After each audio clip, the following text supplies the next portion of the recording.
بسم اللہ الرحمن الرحیم نحمدہ ونصلی علی رسولہ الکریم۔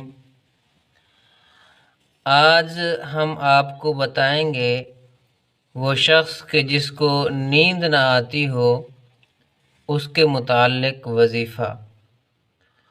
وہ وظیفہ یہ ہے کہ جس شخص کو نیند نہ آتی ہو تو وہ 7 مرتبہ یہ پڑھے۔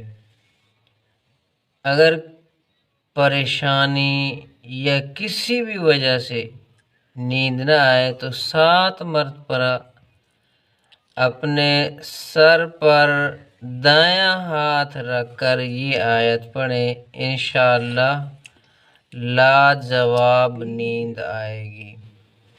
وہ سورۃ الکہف کی آیت نمبر 11 ہے۔